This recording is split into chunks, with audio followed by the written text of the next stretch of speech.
En 1847, durante la renovación de una iglesia abandonada en Millfield, Ohio, unos trabajadores descubrieron un compartimento oculto bajo el púlpito, tallado con adornos elaborados. El compartimento, sellado con un mecanismo complejo que había pasado desapercibido durante décadas, contenía un diario encuadernado en cuero, envejecido por el tiempo, con las páginas amarillentas, pero conservado de forma meticulosa. Dentro, había registros de muertes, más de 8.000 nombres, cada entrada escrita con la misma caligrafía precisa, anotando la fecha, el lugar, la causa y, de manera aún más inquietante, el valor de las propiedades y cálculos de bienes. Junto a ese sombrío libro contable, había 15 mapas, dibujados con gran cuidado, de asentamientos en Ohio, Indiana e Illinois, cada uno marcado con la misma frase escalofriante: la tierra prometida. Los mapas mostraban marcas topográficas detalladas que señalaban terrenos pantanosos, zonas inundables y otras características peligrosas del terreno, junto con anotaciones sobre patrones estacionales de enfermedad y tasas de mortalidad proyectadas. Antes de seguir con la historia del reinado de terror de la familia Westbrook en la frontera de Ohio, me gustaría pedirte que te suscribas al canal si disfrutas descubriendo los secretos más oscuros de la historia de Estados Unidos. Este canal es exclusivamente para quienes tienen el valor de enfrentar las verdades inquietantes que los historiadores convencionales suelen ignorar. Cuéntanos en los comentarios desde qué estado nos escuchas. Tal vez estés más cerca de una de las tierras prometidas de los Westbrook de lo que imaginas. Ahora, volvamos al inicio de esta historia aterradora. Los primeros años del siglo XIX marcaron una época de intensa exaltación religiosa en toda América. El segundo gran despertar recorrió los recién formados Estados Unidos, trayendo consigo reuniones de avivamiento, renovación espiritual y una ola de nuevos movimientos religiosos. Esta revolución religiosa transformó la sociedad estadounidense, sobre todo en la frontera, donde la ausencia de iglesias establecidas creó un terreno fértil para predicadores carismáticos y teologías innovadoras. Joseph Harkins, el maestro carpintero que supervisaba la renovación, declaró más tarde que sus manos temblaron tanto al leer las primeras páginas que apenas pudo cerrar el diario. No era solo un registro de muertes, dijo al Cincinnati Enquirer en una entrevista realizada meses después. Era un libro de cuentas, vidas humanas calculadas como ganancias y pérdidas. Los funcionarios de la iglesia se pusieron en contacto de inmediato con las autoridades locales, y el sheriff William Blackwood llegó para tomar posesión de los materiales. Sin embargo, al amanecer, tanto el diario como los mapas habían desaparecido misteriosamente del armario cerrado con llave en la oficina del sheriff. 3 días después, el sheriff Blackwood fue hallado muerto en su casa, oficialmente por insuficiencia cardíaca, aunque persistieron los rumores de que su piel mostraba una extraña decoloración y que sus ojos habían quedado fijos en una expresión de terror absoluto. El ayudante que encontró el cuerpo, Thomas Reed, renunció a su cargo la semana siguiente y abandonó Ohio por completo, negándose durante el resto de su vida a hablar de lo que había visto en el dormitorio del sheriff. Durante casi 2 siglos, el misterio de Millfield, ligado a la familia Westbrook, ha permanecido como una de las conspiraciones religiosas más perturbadoras de Estados Unidos. Un plan calculado que se cobró miles de vidas a través de lo que podría haber sido la trama de especulación de tierras más siniestra de la historia estadounidense. Los documentos descubiertos aquel día de 1847 ofrecieron la primera prueba amplia de una conspiración sobre la que se había susurrado durante décadas, pero que nunca se había demostrado por completo hasta ese momento. Los primeros años del siglo XIX marcaron una época de intensa exaltación religiosa en toda América. El segundo gran despertar recorrió los recién formados Estados Unidos, trayendo consigo reuniones de avivamiento, renovación espiritual y una ola de nuevos movimientos religiosos. Esta revolución religiosa transformó la sociedad estadounidense, sobre todo en la frontera, donde la ausencia de iglesias establecidas creó un terreno fértil para predicadores carismáticos y teologías innovadoras. Las reuniones religiosas al aire libre podían atraer a miles de personas que viajaban durante días para asistir, y muchas veces vivían lo que describían como una intervención divina directa: desmayos, hablar en lenguas y visiones que cambiaban el rumbo de sus vidas. Ohio,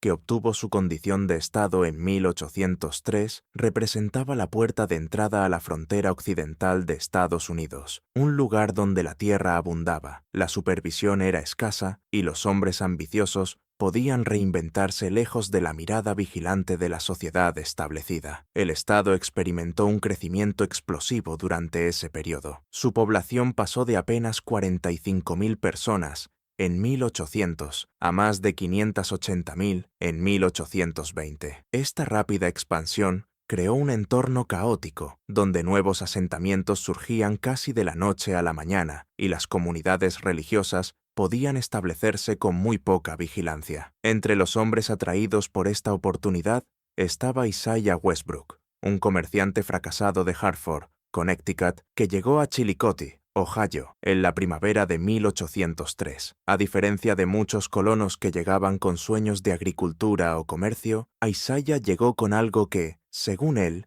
valía mucho más: una visión. Medía más de 6 pies, tenía ojos azules penetrantes y una presencia dominante, reforzada por una barba abundante que cuidaba con esmero. Isaiah se estableció rápidamente como predicador laico, trabajando al principio dentro de los circuitos metodistas ya existentes, pero formando poco a poco su propia congregación independiente. Poseía una voz que sus contemporáneos describían como trueno envuelto en terciopelo, lo bastante poderosa para llegar hasta el fondo de cualquier reunión, y al mismo tiempo, lo bastante íntima para hacer que cada oyente sintiera que le hablaba en persona. «Dios me ha guiado hasta este lugar», dijo al pequeño grupo que se reunió para escucharlo en la plaza del pueblo aquel primer verano, mientras su voz se expandía por el aire húmedo de Ohio. «Él me ha mostrado que esta tierra, este territorio de Ohio, será una nueva Jerusalén para su pueblo elegido. Las viejas iglesias del este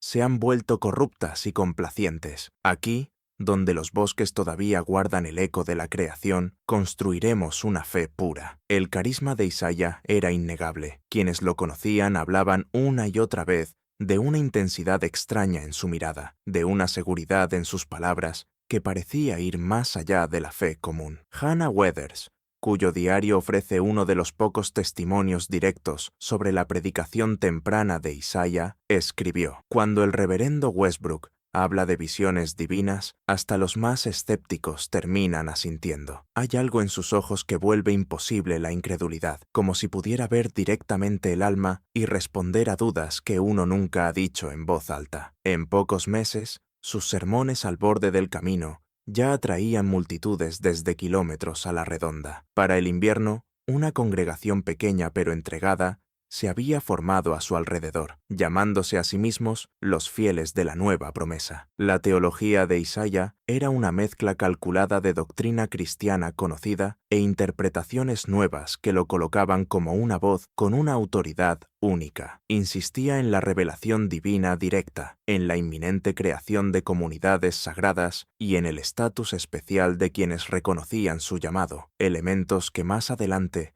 resultarían fundamentales para su plan. Lo que pocos seguidores de Isaiah sabían era que él no estaba solo en esa empresa. Sus hermanos menores, Daniel y Samuel Westbrook, habían llegado discretamente a Ohio varios meses antes que él, viajando por separado y estableciéndose en distintos asentamientos para no despertar sospechas. Mientras Isaiah predicaba, Daniel y Samuel se dedicaban a comprar grandes extensiones de tierra por toda la región, escogiendo a menudo propiedades que, sobre el papel, parecían inútiles: pantanos, laderas rocosas y tierras bajas propensas a inundarse junto a los ríos. Pagaban casi nada por esas parcelas aparentemente sin valor, usando fondos procedentes del fallido negocio mercantil de su familia en Connecticut, dinero que en realidad pertenecía a sus acreedores. Cada hermano cumplía una función distinta y cuidadosamente calculada dentro de la empresa que estaban construyendo. Isaiah, el mayor, tenía 36 años cuando llegaron a Ohio y aportaba el liderazgo carismático y el marco teológico. Con su presencia dominante y su oratoria persuasiva se convirtió en el rostro público del movimiento. Daniel, el hermano del medio, de 33 años, tenía un aire erudito y había estudiado brevemente en Yale Divinity School antes de que los problemas económicos lo obligaran a dejarlo. Él elaboró las justificaciones teológicas del plan, produciendo volúmenes enteros de textos religiosos que daban credibilidad intelectual a las visiones de Isaiah. Samuel, el más joven, con 29 años, era el encargado práctico, un hombre de negocios astuto, con talento para la ley de propiedad y la manipulación financiera, que administraba la creciente cartera de tierras que iban acumulando. Los registros judiciales de Connecticut revelan que los hermanos Westbrook habían intentado una versión más pequeña de su plan en Rhode Island 2 años antes, estableciendo una comunidad religiosa de corta vida que colapsó en medio de acusaciones de irregularidades financieras. Se marcharon justo antes de que comenzaran los procesos legales, dejando tras de sí deudas importantes y varios inversionistas que afirmaban haber sido estafados. Aquel fracaso anterior parece haberles enseñado valiosas lecciones sobre la escala y el aislamiento necesarios para que su engaño funcionara. Los hermanos Westbrook establecieron su primera iglesia permanente en Millfield en 1805, una modesta estructura de madera que, aún así, tenía un púlpito inusualmente elevado y con tallas ornamentales. Samuel, que se había formado como carpintero, lo construyó personalmente. La altura del púlpito era deliberada, colocaba a Isaiah físicamente por encima de su congregación, reforzando visualmente su autoridad espiritual. La fundación de la iglesia coincidió con la revelación más importante de Isaiah hasta ese momento. Dios me ha mostrado una visión, anunció a su congregación en una fría mañana de enero, mientras su aliento se veía en el aire helado de la iglesia sin calefacción. Hay un lugar, a menos de 30 millas de aquí, que Él ha designado como tierra prometida para nuestro pueblo, un lugar de abundancia, donde quienes sean fieles a nuestro llamado, prosperarán como nunca antes. El Señor ha guiado mi mano para asegurar este suelo sagrado para nuestra comunidad, para que podamos levantar un asentamiento puro ante sus ojos. Esa primera tierra prometida estaba situada cerca de lo que hoy es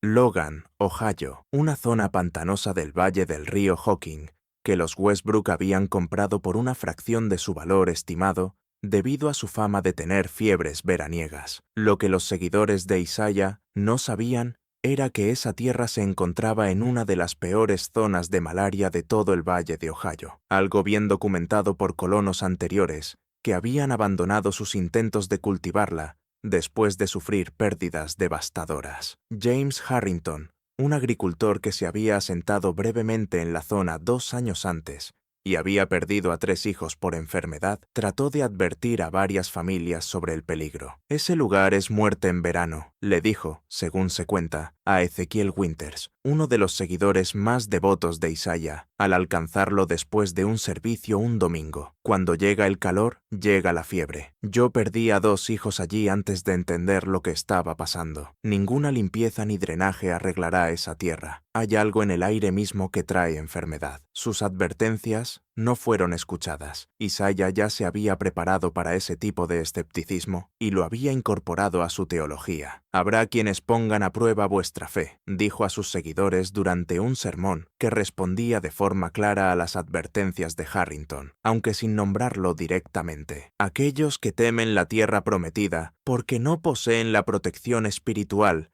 que solo llega a través de la devoción absoluta. Satanás enviará a sus mensajeros para sembrar dudas en vuestros corazones. Así será puesta a prueba vuestra entrega». Para marzo de 1805, 47 familias, un total de 192 personas, habían vendido sus casas y negocios, reuniendo sus recursos para comprar parcelas en la primera tierra prometida de los Westbrook. El precio, aunque sobre el papel parecía razonable, representaba un aumento de más del 500% respecto a lo que los hermanos habían pagado apenas unos meses antes. Isaiah los condujo personalmente al asentamiento, ayudó a establecer una iglesia provisional y organizó la construcción de cabañas sencillas. Permaneció con ellos durante todo abril, celebrando servicios diarios y supervisando el desarrollo de la comunidad. El asentamiento tomó forma alrededor de una casa central de reunión, con las cabañas familiares dispuestas en círculos concéntricos que Isaiah describía como un reflejo del orden divino del cielo. Cada mañana comenzaba con oración comunitaria y 3 veces por semana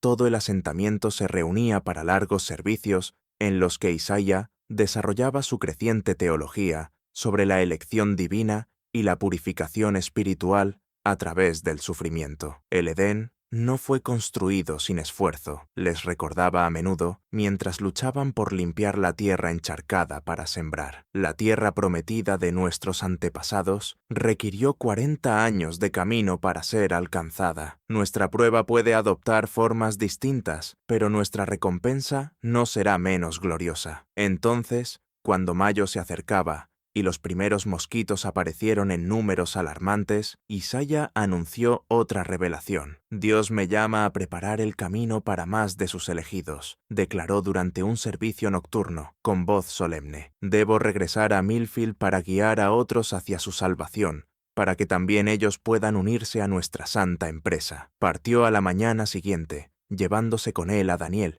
que había servido como encargado de los registros del asentamiento, y dejando a Samuel a cargo del desarrollo continuo de la comunidad. Lo que ocurrió después fue documentado por Elizabeth Winters, esposa de Ezequiel, cuyo diario permaneció oculto en la pared de su cabaña hasta que fue descubierto en 1890. Ese diario, hoy conservado en la Ohio Historical Society, ofrece el testimonio directo más completo sobre la vida en el primer asentamiento Westbrook. En junio aparecieron los primeros casos de malaria, sobre todo entre niños y ancianos. A mediados de julio, el asentamiento ya había establecido su primer cementerio. Para agosto, ese cementerio contenía 73 tumbas. Hoy enterramos a la pequeña Sara, escribió Elizabeth el 12 de agosto de 1805, con una letra cada vez más temblorosa a medida que avanzaba la entrada. Eso hace 17 tumbas en el camposanto desde la semana pasada. La fiebre se los lleva con una rapidez espantosa, sanos al desayuno,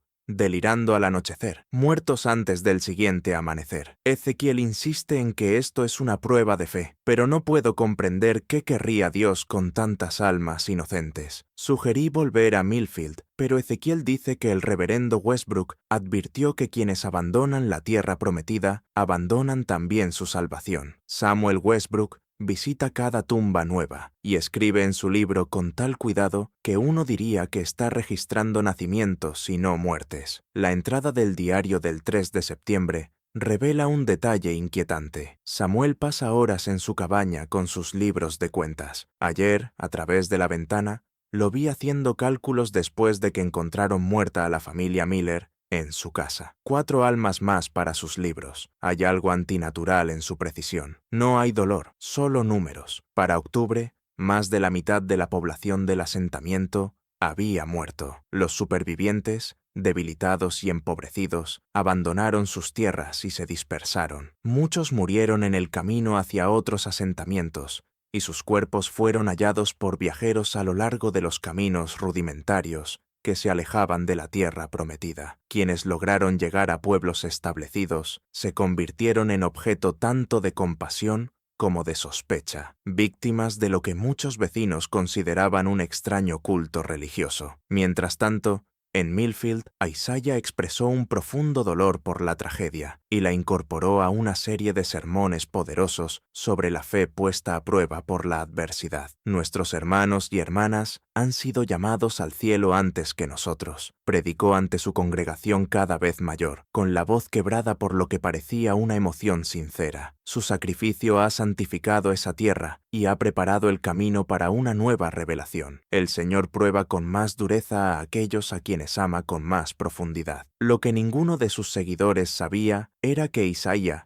ya había ordenado a Samuel que recuperara discretamente la propiedad de las tierras abandonadas a través de una red de intermediarios legales. Para diciembre de 1805, los Westbrook habían recuperado prácticamente toda la tierra de aquel asentamiento fracasado, ahora sin coste para ellos, mientras conservaban el dinero original que los colonos habían pagado por comprarla. Más tarde, esa tierra sería revendida a especuladores madereros cuando la fama de la región por la malaria se hubiera desvanecido de la memoria pública. Ese patrón se repetiría durante las 3 décadas siguientes con una precisión escalofriante. Entre 1805 y 1840, los hermanos Westbrook establecieron 15 asentamientos distintos de tierra prometida en Ohio, Indiana y más tarde, Illinois. Todos seguían la misma fórmula básica. Isaiah anunciaba una revelación divina que identificaba un nuevo lugar sagrado. Daniel producía las justificaciones teológicas y organizaba a los fieles. Samuel se ocupaba de los aspectos prácticos de la compra de tierras y la construcción. Los hermanos fueron perfeccionando el método con cada nueva repetición. Las tierras prometidas posteriores incluían no solo pantanos con malaria, sino también zonas áridas propensas al fracaso de las cosechas, áreas inundables que arrasarían las siembras de primavera y regiones densamente boscosas que exigían una cantidad imposible de trabajo para ser despejadas y cultivadas. En cada caso, la tierra parecía prometedora a ojos inexpertos, pero escondía fallas mortales que resultaban evidentes para los colonos con experiencia. Su cuarto asentamiento, fundado cerca de lo que hoy es Maran, Ohio, en 1810, introdujo un nuevo elemento en su plan. Ese lugar se encontraba en una llanura de inundación que parecía fértil y bien regada durante el otoño seco, cuando los futuros colonos veían la propiedad por primera vez. Lo que Isaiah describía como una bendición de Dios por la abundancia de agua era, en realidad, un patrón de inundaciones estacionales que cubriría todo el asentamiento cada primavera, destruyendo cosechas, contaminando pozos y propagando enfermedades transmitidas por el agua. Especialmente ingenioso fue su séptimo asentamiento, en el oeste de Ohio, fundado en 1815. Ese lugar tenía un suelo que parecía excepcionalmente fértil, oscuro y rico a la vista. En realidad, la tierra contenía una alta proporción de arcilla, retenía mal el agua y, al secarse, formaba una costra parecida al cemento, lo que hacía casi imposible la agricultura. Cuando los colonos descubrieron esa realidad, el invierno ya había llegado, dejándolos atrapados en un lugar insostenible hasta la primavera, y para entonces, el hambre y la enfermedad ya se habían cobrado decenas de vidas. Lo que los Westbrook perfeccionaron fue una forma de explotación religiosa sin precedentes en la historia de Estados Unidos, escribió la historiadora Margaret Sinclair en su análisis del caso de 1998. Seleccionaban deliberadamente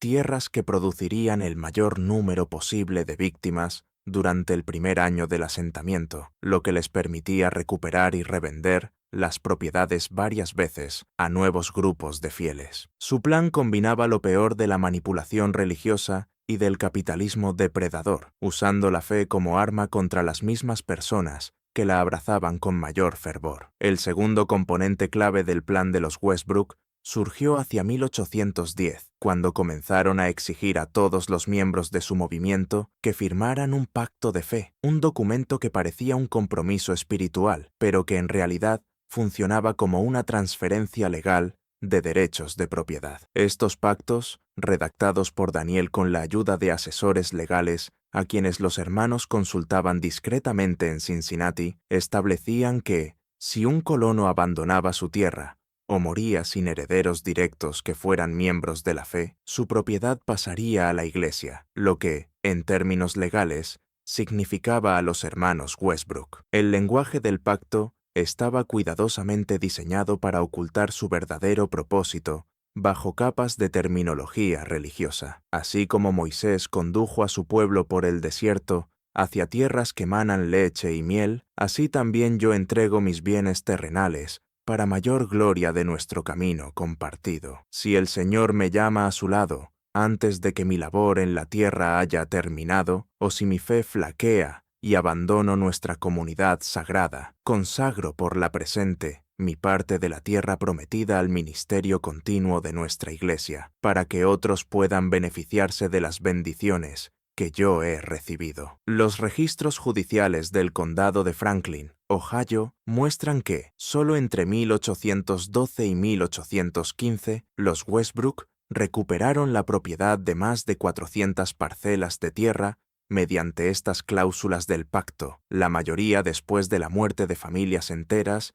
en su tercer asentamiento de tierra prometida. El valor de esas propiedades recuperadas, incluso a precios de frontera, superaba los $50.000, una suma enorme para la época, equivalente a millones en dinero actual. Mientras escuchas estos detalles inquietantes sobre cómo los Westbrook manipularon la devoción religiosa para lucrarse, piensa en la psicología que hay detrás de un engaño tan calculado. Si esta historia te está poniendo la piel de gallina, comparte este video con alguien que disfrute de los misterios históricos más oscuros. Dale me gusta para apoyar nuestra investigación sobre los horrores ocultos de Estados Unidos. Y no olvides suscribirte. Este canal saca a la luz historias que los historiadores convencionales suelen ignorar, y la conspiración de los Westbrook es mucho más profunda de lo que la mayoría imagina. Sigamos con nuestra investigación sobre cómo estos tres hermanos mantuvieron su plan mortal durante décadas. Para 1820, los Westbrook ya habían acumulado una fortuna considerable. Isaiah, que ahora se hacía llamar el profeta Westbrook, había establecido una iglesia central en Columbus, Ohio, que rivalizaba en grandeza con muchas catedrales de la costa este. El edificio, construido con piedra caliza, extraída en la zona, y con impresionantes vitrales traídos desde Filadelfia, se alzaba como una prueba física del éxito del movimiento. Su rasgo más llamativo era un campanario altísimo, visible a kilómetros de distancia, una señal que atraía a nuevos conversos al creciente imperio de los Westbrook. Daniel había adoptado el título de apóstol de la Escritura y mantenía un complejo marco teológico que justificaba las exigencias cada vez más elaboradas que imponían a sus seguidores. Sus escritos abundantes llenaban varios volúmenes, creando una teología propia que mezclaba elementos del metodismo, el presbiterianismo y doctrinas nuevas, perfectamente adaptadas a los fines de los hermanos. Su principal innovación teológica, el concepto de revelación progresiva, sostenía que Dios revelaba de forma continua nuevas verdades a profetas elegidos, sobre todo a Isaías, y que cuestionar esas revelaciones constituía una forma de rebelión espiritual comparable a la herejía. Samuel, el más reservado de los hermanos, administraba sus extensas propiedades y sus asuntos financieros desde una finca fortificada a las afueras de Cincinnati. A diferencia de sus hermanos más visibles, Samuel cultivaba una imagen de hombre recluido, reforzando la idea de que estaba entregado a una labor espiritual profunda que exigía aislamiento. En realidad, su finca funcionaba como el centro de operaciones de su imperio financiero, con un pequeño equipo de empleados que mantenía registros detallados de propiedades, muertes y ganancias. Su organización había evolucionado mucho desde sus comienzos humildes. Para 1825,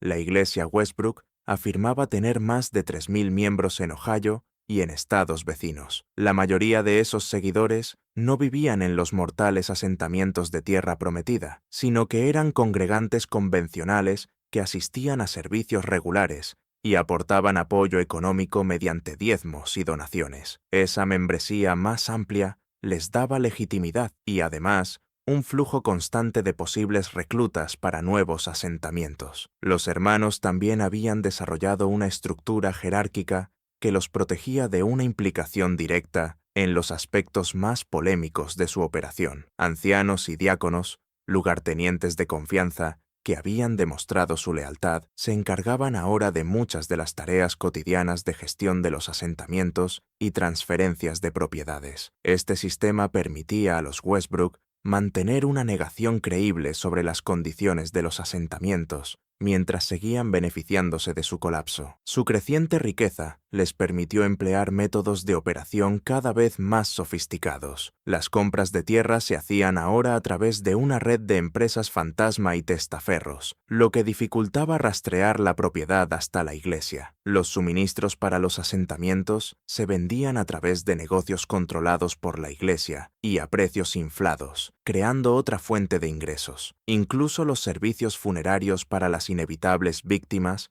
se convirtieron en negocio, mediante una funeraria controlada por la iglesia que cobraba a las familias en duelo por ataúdes consagrados y parcelas en el cementerio. Los hermanos podrían haber seguido así indefinidamente de no haber sido por la llegada de una joven llamada Martha Collins. En la primavera de 1838, Martha, una joven de 22 años perteneciente a una respetada familia de Boston, viajó a Columbus para visitar a su prima Emma, que se había unido a la iglesia de los Westbrook el año anterior. Hija de un abogado influyente con conexiones en los círculos políticos de Massachusetts, Martha había recibido una educación poco común para una mujer de su época, incluyendo estudios de contabilidad y derecho de propiedad bajo la guía de su padre. Los relatos de la época la describen como una mujer de determinación serena y una percepción poco común. Al principio, Martha asistió a los servicios por cortesía hacia su prima, pero pronto empezó a inquietarse por lo que veía. Notó discrepancias entre los valores que la Iglesia proclamaba y la forma en que operaba, especialmente el estilo de vida lujoso que disfrutaban los hermanos Westbrook, en contraste con la austeridad que exigían a sus seguidores. Isaiah Westbrook no es un predicador cualquiera, escribió a su padre en abril de 1838, en una carta conservada en los archivos de la familia Collins. Habla con una autoridad que parece saltarse por completo la razón de la gente. Cuando señala a las familias elegidas para el siguiente asentamiento de tierra prometida, ellas reaccionan como si recibieran el mayor de los honores, aunque he notado que estas selecciones suelen dirigirse a quienes han recibido una herencia recientemente o han vendido sus negocios por dinero en efectivo. Hay un patrón calculado en estas elecciones que me inquieta profundamente. La carta de Martha continuaba con una observación que demostraba su aguda capacidad de percepción. El aspecto más perturbador no es el contenido de sus sermones, sino lo que ocurre después. He observado a Samuel Westbrook, el hermano que casi nunca predica, manteniendo conversaciones discretas con los ancianos de la iglesia justo después del anuncio de las familias elegidas. Esas conversaciones tienen más el carácter de transacciones comerciales que de orientación espiritual. Las sospechas de Martha aumentaron cuando su prima Emma fue seleccionada para el sagrado honor de servir como asistente personal de Daniel Westbrook. Ese cargo le dio a Emma, y por extensión a Martha, acceso a las oficinas privadas que los hermanos mantenían en Columbus. Martha aprovechó esa oportunidad con una inteligencia estratégica notable, construyendo una imagen de devoción ingenua que le permitió moverse por la sede de la iglesia sin despertar sospechas. Lo que Martha descubrió allí acabaría por desmoronar el imperio de los Westbrook. Mientras ordenaba papeles en el estudio de Daniel, una tarde de principios de mayo, encontró un armario cerrado con llave y de diseño poco común. Emma, a quien le habían confiado llaves como parte de sus funciones, le dio acceso inocentemente cuando Martha expresó curiosidad por su contenido. Dentro, Martha encontró mapas detallados de los 15 asentamientos de tierra prometida, con anotaciones sobre condiciones del suelo, problemas de drenaje y patrones de enfermedad. Lo más perturbador eran los minuciosos registros de muertes, miles de nombres organizados por asentamiento y por año, con el valor de las propiedades anotado junto al nombre de cada familia. Estos documentos revelaban la magnitud completa del plan de los Westbrook, incluyendo proyecciones de mortalidad esperada para cada lugar de asentamiento y cálculos del valor previsto al recuperar las propiedades. Un documento especialmente perturbador describía lo que llamaban criterios de selección para familias del pacto, un método para identificar a posibles colonos con el máximo de recursos económicos y el mínimo de vínculos familiares amplios que más tarde pudieran reclamar sus bienes. No puedo expresar el horror que sentí, escribiría Martha más tarde en una declaración entregada a las autoridades del estado de Ohio. No eran registros de pérdidas trágicas, eran listas de inventario, vidas humanas reducidas a cálculos financieros, con tasas de mortalidad proyectadas para cada asentamiento. Ellos lo sabían. Siempre habían sabido exactamente lo que iba a pasarles a esas personas. Las muertes que Isaiah proclamaba como pruebas divinas eran, en realidad, resultados cuidadosamente diseñados para maximizar la adquisición de propiedades y reducir al mínimo las complicaciones legales. El descubrimiento de Martha coincidió con los preparativos de los Westbrook para su 16º asentamiento, posiblemente el más ambicioso y mortífero de todos. Situada en una zona remota del sur de Illinois, esta nueva tierra prometida se encontraba en una región conocida tanto por la malaria como por los violentos conflictos con las poblaciones nativas americanas que aún permanecían allí. Los documentos internos sugerían que los hermanos preveían una tasa de mortalidad superior al 70% en un plazo de 6 meses. El asentamiento de Illinois representaba una evolución de su plan. Los documentos guardados en el armario de Daniel revelaban planes para expandir sus operaciones más allá de los límites de su propia iglesia, con estrategias para reclutar colonos de comunidades inmigrantes alemanas y escandinavas, menos familiarizadas con las condiciones de la frontera y con las protecciones legales de Estados Unidos. Los ingresos proyectados de ese solo asentamiento superaban los $75,000, más que todas sus operaciones anteriores juntas. Durante varias semanas,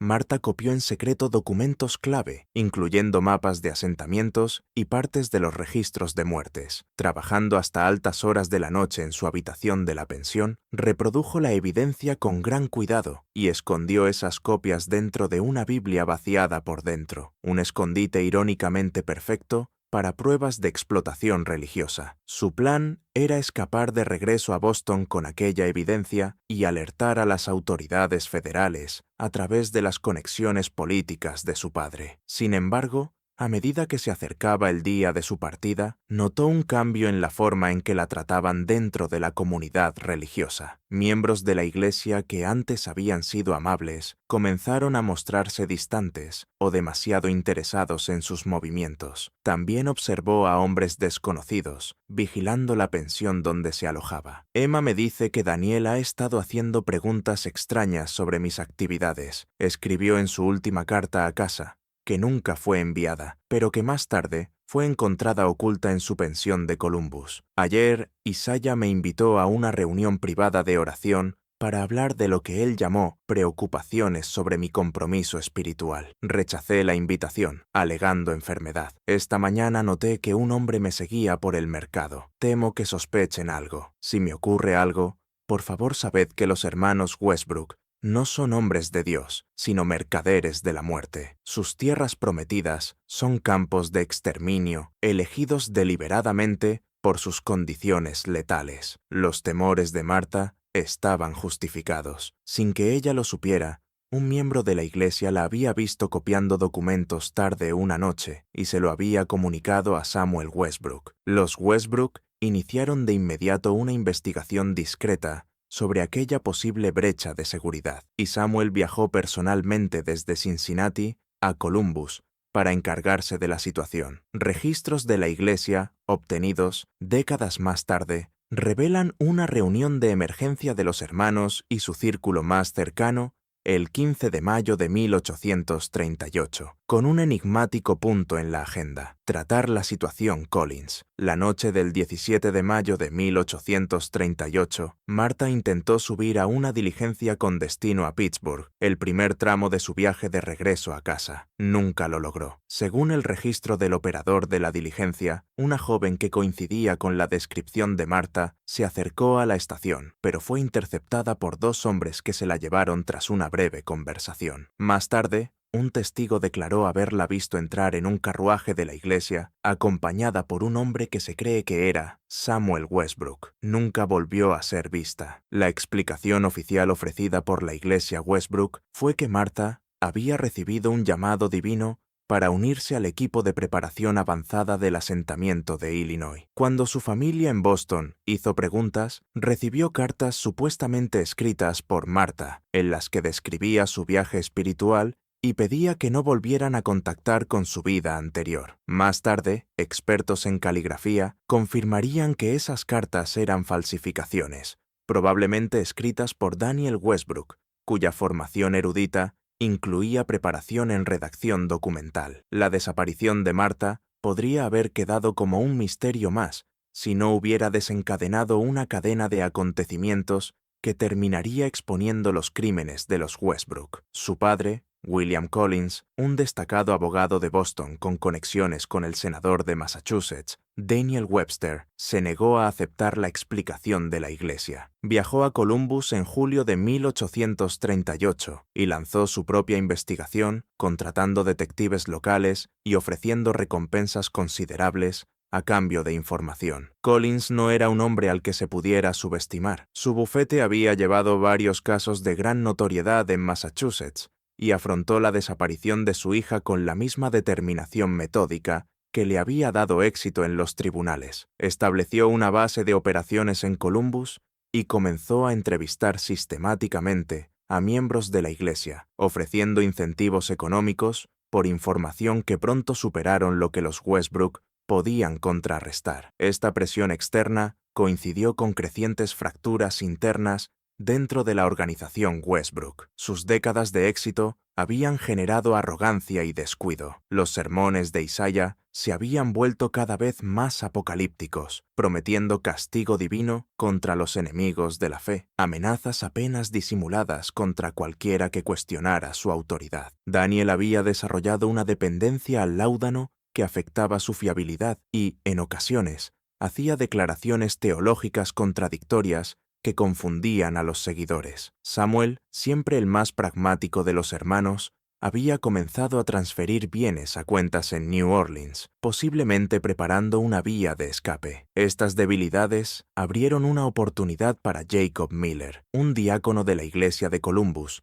que había servido fielmente a los Westbrook durante casi 20 años. Miller había perdido recientemente a su hija y a sus nietos en el primer verano del asentamiento de Illinois, víctimas de lo que los registros de la iglesia clasificaban fríamente como fiebre de los pantanos. Su dolor se convirtió en rabia cuando descubrió por accidente documentos que sugerían que los Westbrook conocían de antemano las condiciones mortales del asentamiento antes de enviar allí a los colonos. El punto de ruptura llegó cuando Miller oyó a Samuel hablar de El silencio permanente, de Martha Collins, con otro anciano de la iglesia. La conversación, que tuvo lugar en lo que ellos creían que era una oficina vacía, incluía referencias a manejar la situación igual que manejamos a la mujer Peterson en el 29, una aparente alusión a otra desaparición que nunca había sido investigada. En septiembre de 1838, Miller se puso en contacto con William Collins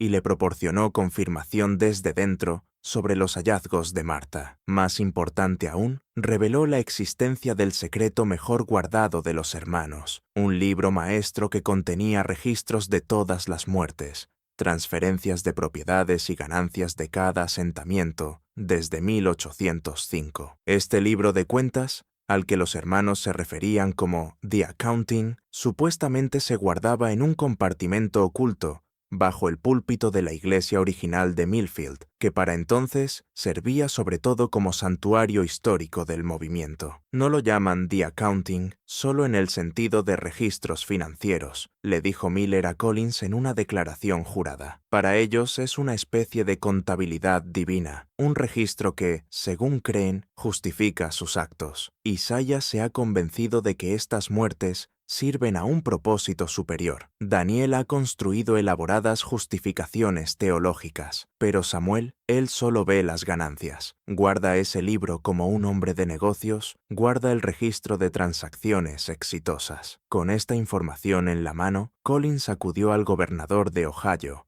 Wilson Shannon, quien autorizó una investigación discreta para no alertar a los Westbrook. Las autoridades estatales planearon una incautación coordinada de documentos en varios lugares de la iglesia para diciembre de 1838, pero la operación fue comprometida por un simpatizante del grupo que trabajaba en la oficina del gobernador. Advertidos de la investigación que se acercaba, los Westbrook iniciaron lo que a los miembros de la iglesia se les dijo que era un ritual de purificación. En realidad, era una destrucción masiva de pruebas incriminatorias. Durante 3 días ardieron fuegos en propiedades de la iglesia por todo Ohio, mientras Samuel supervisaba personalmente la retirada de registros financieros de su sede en Cincinnati. Testigos informaron haber visto carretas cargadas con cajas de documentos partir hacia destinos desconocidos bajo guardia armada. La confrontación más dramática ocurrió en la iglesia de Millfield, donde el propio Isaiah llegó con varios seguidores leales para recuperar The Accounting. Fueron interrumpidos por el sheriff local, Thomas Redfield, que había recibido una denuncia anónima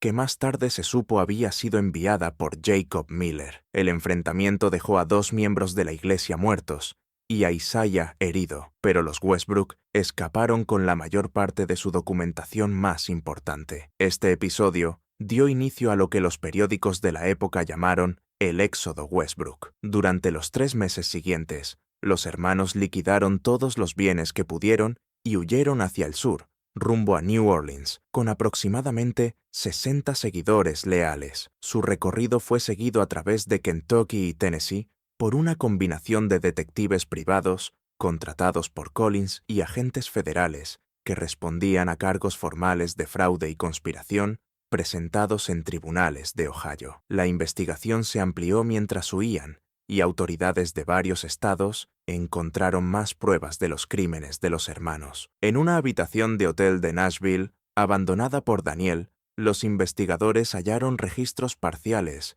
que sugerían que los hermanos ya estaban explorando planes similares en Texas e incluso en Centroamérica, con notas sobre oportunidades de asentamiento en regiones conocidas por la fiebre amarilla y otras enfermedades tropicales. Los últimos días de los hermanos siguen cubiertos por relatos contradictorios. La versión más aceptada, basada en testimonios judiciales de antiguos seguidores, que más tarde se entregaron a las autoridades, sitúa a los 3 Westbrook en un barco de vapor con destino a New Orleans en febrero de 1839. Según esos relatos, cuando las autoridades federales ya estaban cerca, Samuel traicionó a sus hermanos y escapó con la mayor parte de la fortuna que les quedaba durante una parada en Natchez, Mississippi. Sarah Holloway, una de las seguidoras leales que acompañó a los hermanos en su huida hacia el sur, dio más tarde un testimonio que ofreció una visión poco común del deterioro de la relación entre ellos. Cuando llegamos a Natchez,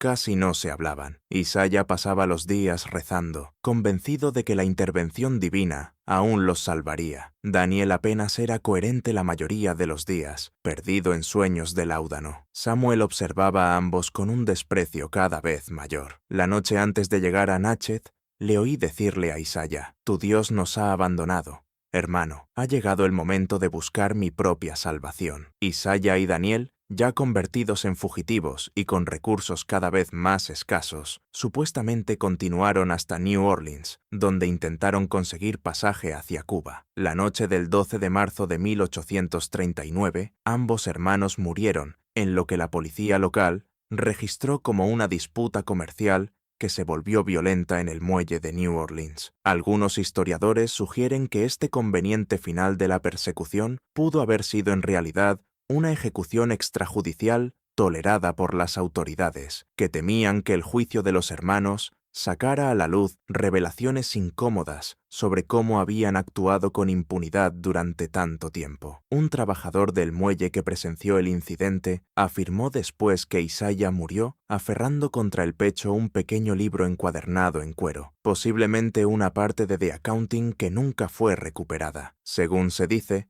sus últimas palabras no fueron oraciones, sino una afirmación desafiante: «Nuestra obra está registrada en el cielo, no podéis borrar lo que hemos construido». El destino de Samuel Westbrook sigue siendo el más misterioso. Diversos informes lo situaron en Cuba, México e incluso en Inglaterra, en los años posteriores a la muerte de sus hermanos. La versión más creíble procede de registros policiales de Brasil, que documentan el arresto en 1847 de un estadounidense que se hacía llamar Samuel West por dirigir una colonia religiosa fraudulenta cerca de São Paulo. La descripción coincide con Samuel Westbrook, y el plan mostraba notables similitudes con las operaciones de Ohio. Este sospechoso murió bajo custodia antes del juicio, supuestamente por un veneno que él mismo se administró. Un diario confiscado a Samuel West por las autoridades brasileñas contenía pasajes que parecían confirmar su identidad. A mis hermanos les faltaba visión. Veían nuestra obra como algo limitado a la frontera estadounidense. Yo siempre entendí que nuestro modelo podía funcionar en cualquier lugar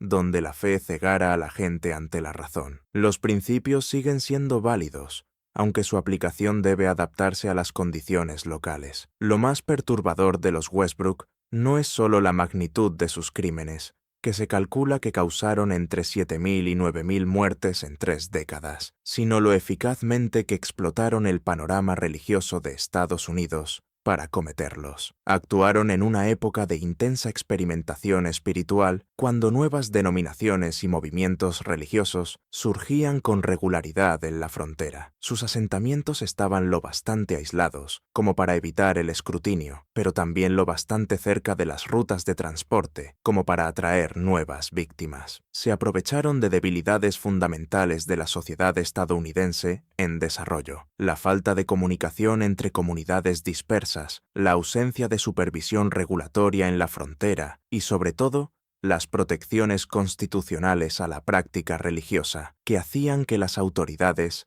dudaran incluso en investigar actividades sospechosas dentro de las iglesias. Su operación fue la tormenta perfecta de manipulación religiosa, aislamiento geográfico y explotación financiera, y permitió que las muertes se acumularan durante décadas sin intervención. Los Westbrook entendieron algo fundamental sobre Estados Unidos en ese periodo, escribió el historiador James Thornton en su influyente análisis Faith and Fraud on the Frontier. La libertad religiosa, una de las mayores virtudes de nuestra nación, creó espacio tanto para la auténtica innovación espiritual como para la explotación mortal. La distancia de la frontera respecto a las estructuras de autoridad establecidas hacía imposible distinguir entre cultos peligrosos y nuevas denominaciones sinceras hasta que ya era demasiado tarde. En este vacío regulatorio, los hermanos construyeron lo que podría ser el plan de asesinato más rentable de la historia de Estados Unidos. La operación de los hermanos funcionó no solo por su astucia, sino porque explotaba profundas vulnerabilidades psicológicas. La doctora Eleanor Matthews, historiadora especializada en movimientos religiosos del siglo XIX, explica: los Westbrook ofrecían lo que todo colono de la frontera necesitaba desesperadamente: comunidad, propósito y consuelo divino en un entorno caótico y peligroso. Al presentar sus asentamientos como lugares elegidos por Dios, transformaron una simple especulación de tierras en un llamado sagrado. Cuestionar la tierra prometida no era solo dudar de un terreno, era desafiar la voluntad misma de Dios. Lo que hizo que su manipulación fuera especialmente eficaz fue la forma en que la integraron con prácticas religiosas legítimas. Los servicios dominicales en las iglesias Westbrook seguían formatos protestantes reconocibles. Sus himnos eran composiciones metodistas y bautistas comunes. Sus principios teológicos básicos, la salvación por la fe, la importancia de la comunidad y la preparación para el regreso de Cristo, coincidían con el cristianismo dominante. Esa apariencia de normalidad hacía más difícil detectar sus innovaciones peligrosas. Poca gente comprendió que lo que hacía tan eficaz el plan Westbrook era su profundo conocimiento tanto de la teología como de la psicología humana. En una época en la que la identidad religiosa ocupaba un lugar central en la vida de la mayoría de los estadounidenses, ellos construyeron una narrativa que convertía cualquier cuestionamiento de su autoridad en algo equivalente a cuestionar a Dios mismo. Este canal es exclusivamente para quienes buscan la verdad sin adornos sobre los capítulos más oscuros de Estados Unidos. Si has llegado hasta aquí con nosotros, está claro que eres alguien que valora la honestidad histórica por encima de los mitos cómodos. Pulsa el botón de suscribirte y activa la campana si aún no lo has hecho. Y comparte este video con otras personas que aprecien estas historias ocultas. Las consecuencias de la conspiración Westbrook resonaron en la sociedad estadounidense durante décadas. En Ohio, el escándalo impulsó las primeras leyes estatales que regulaban la posesión de tierras por parte de instituciones religiosas y exigían transparencia financiera a las iglesias. Las llamadas Westbrook Regulations sentaron precedentes para distinguir entre libertad religiosa y explotación fraudulenta, y terminaron influyendo en la legislación de varios estados. Varios asentamientos de tierra prometida fueron finalmente recuperados por supervivientes y sus descendientes, aunque muchos permanecieron abandonados, como monumentos sombríos a una tragedia demasiado dolorosa para reclamarla de nuevo. Los propios lugares se convirtieron en objeto de leyendas locales y supersticiones. El asentamiento original de Logan, donde murieron las primeras víctimas, permaneció deshabitado durante casi 50 años tras la caída de los Westbrook. Los vecinos informaban de fenómenos extraños alrededor de las cabañas abandonadas, aunque esas historias probablemente reflejaban el impacto psicológico de saber lo que había ocurrido allí, más que una presencia sobrenatural. Cuando la tierra fue finalmente reurbanizada en la década de 1890, se dice que los trabajadores se negaron a cavar cimientos cerca del antiguo cementerio del asentamiento. La contabilidad más completa de las víctimas de los Westbrook llegó gracias al esfuerzo persistente de William Collins, quien continuó investigando mucho después de la muerte de los hermanos. Trabajando junto a Jacob Miller y otros antiguos miembros de la Iglesia, Collins creó el Westbrook Victims Registry, que documentó 8.432 muertes atribuibles directamente a los asentamientos de los hermanos. Este registro, conservado en la Ohio Historical Society hasta 1915, sirvió de base para pagos limitados de restitución a supervivientes autorizados por la legislatura de Ohio en 1845. Collins dedicó el resto de su vida a esta causa, gastando una gran parte de su fortuna en localizar supervivientes y documentar los crímenes de los hermanos. Su trabajo fue más allá de una simple contabilidad y se convirtió en uno de los primeros estudios sistemáticos sobre explotación religiosa en Estados Unidos. Nunca se trató solo de los crímenes de una familia, escribió en 1850. Los Westbrook dejaron al descubierto debilidades en la forma en que equilibramos la libertad religiosa con la seguridad pública, cuestiones que como nación debemos afrontar si queremos evitar tragedias similares. Emma Collins, la prima de Martha, que sin saberlo facilitó su investigación, sufrió una culpa profunda cuando descubrió la verdad sobre la iglesia a la que se había unido. Se convirtió en testigo clave en las investigaciones estatales, aportando un testimonio crucial sobre las operaciones de los hermanos, a pesar de las amenazas de los fieles que aún les quedaban. Tras el fin de las investigaciones, fundó en Columbus un refugio para mujeres que habían escapado de comunidades religiosas explotadoras, una de las primeras instituciones de este tipo en Estados Unidos. Aunque la evidencia física de la conspiración Westbrook ha desaparecido en gran parte con sus iglesias demolidas, sus registros destruidos y sus asentamientos reclamados por la naturaleza, ciertos objetos siguen reapareciendo de vez en cuando. En 1890, un agricultor cerca del lugar del asentamiento original de Logan descubrió una fosa común con restos de al menos 40 personas, incluidos 27 niños, todos con señales de haber muerto por enfermedad. La disposición de la fosa sugería entierros apresurados durante una epidemia, en consonancia con las descripciones del diario de Elizabeth Winters. En 1923, unas obras de renovación en un viejo edificio de Columbus revelaron un escondite oculto de documentos de la iglesia Westbrook, incluidos mapas parciales de asentamientos y registros de transferencias de propiedades. Estos papeles, hoy conservados en los Ohio State Archives, aportaron nueva información sobre el método de los hermanos, incluyendo un lenguaje codificado que usaban para disfrazar sus verdaderas intenciones en la correspondencia oficial. Más recientemente, en 1998, se descubrió que un escritorio antiguo comprado en una subasta de una herencia en Cincinnati tenía un fondo falso que ocultaba lo que parece ser el diario personal de Samuel Westbrook, de 1830 a 1832. El diario, actualmente en proceso de autenticación en la Smithsonian Institution, contiene entradas que sugieren que los hermanos pudieron haber intentado ampliar sus operaciones a empresas criminales relacionadas, incluyendo fraude de seguros y robo de identidad, conceptos extraordinariamente sofisticados para su época. Las excavaciones arqueológicas realizadas en varios de los lugares de asentamiento en la década de 1970 revelaron pruebas físicas que respaldaban los testimonios de los supervivientes. En el lugar del quinto asentamiento, cerca de lo que hoy es Springfield, Ohio, los investigadores descubrieron los cimientos de cabañas construidas en zonas propensas a inundarse, a pesar de que había terreno más alto disponible muy cerca, confirmando así una colocación deliberada en condiciones peligrosas. El análisis de muestras de suelo de varios lugares confirmó los relatos históricos sobre condiciones no aptas para la agricultura o la vida a largo plazo. Quizá lo más perturbador sea la influencia duradera del marco teológico de los Westbrook. Elementos de sus enseñanzas, en especial su concepto de asentamientos elegidos y pactos de fe, han aparecido en múltiples movimientos religiosos a lo largo de la historia de Estados Unidos, lo que sugiere que sus materiales siguieron circulando mucho después de su muerte. Incluso en la década de 1980,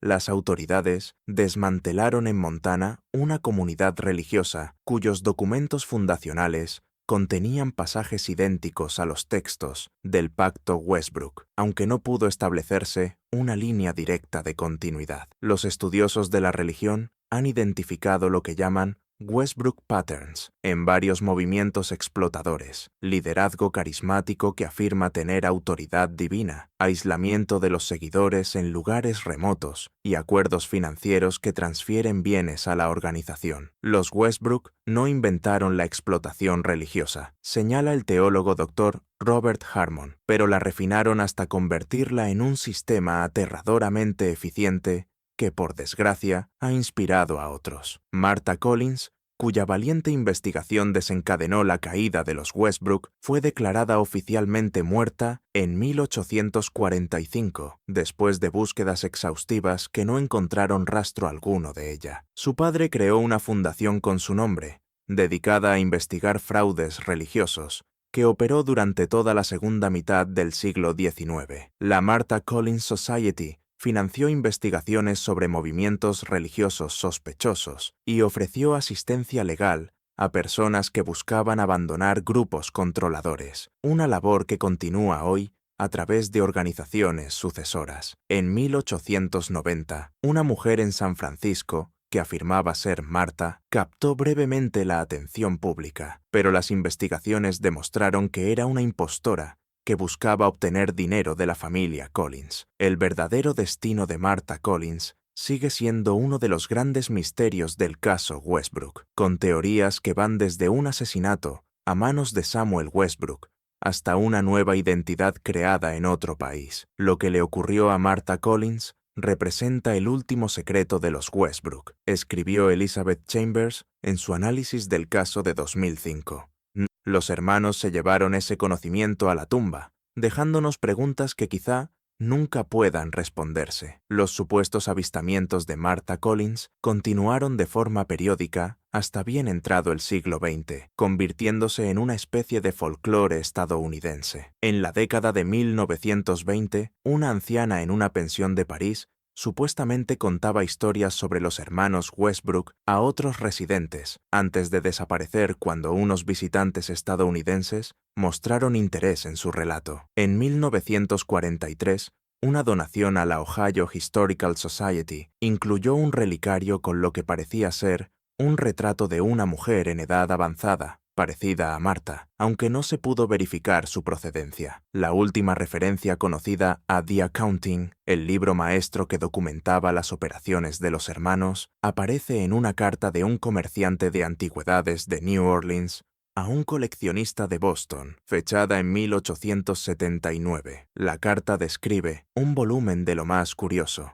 que contiene registros de asentamientos religiosos y sus destinos trágicos, encuadernado en cuero rojo con extraños herrajes de latón. El comerciante afirmaba haberlo comprado entre los bienes de un marinero fallecido, que decía haberlo obtenido de las pertenencias de un hombre religioso, que encontró la muerte en los muelles muchos años antes. La carta indicaba que el libro había sido vendido a un coleccionista europeo no identificado, y su paradero sigue siendo desconocido. Algunas pruebas sugieren que elementos de la organización Westbrook sobrevivieron a la caída de los hermanos. Registros judiciales de todo el Medio Oeste documentan procesos legales contra individuos identificados como antiguos funcionarios de la Iglesia que intentaron establecer operaciones similares a menor escala. Incluso en 1870, las autoridades desmantelaron en Nebraska un asentamiento que mostraba sorprendentes similitudes con el modelo Westbrook, dirigido por un hombre que había servido como diácono en la iglesia de Columbus. La conspiración Westbrook nos muestra lo fácil que la devoción religiosa puede convertirse en un arma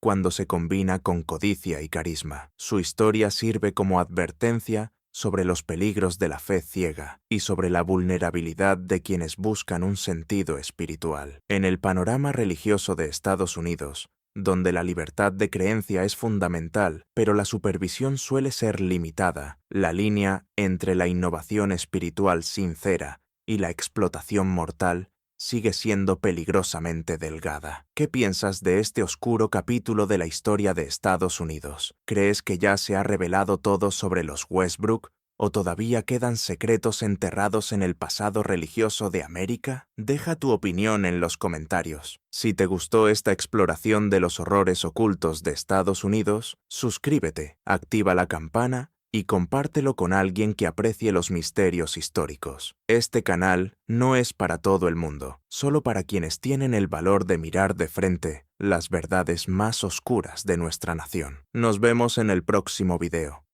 Gracias por mirar.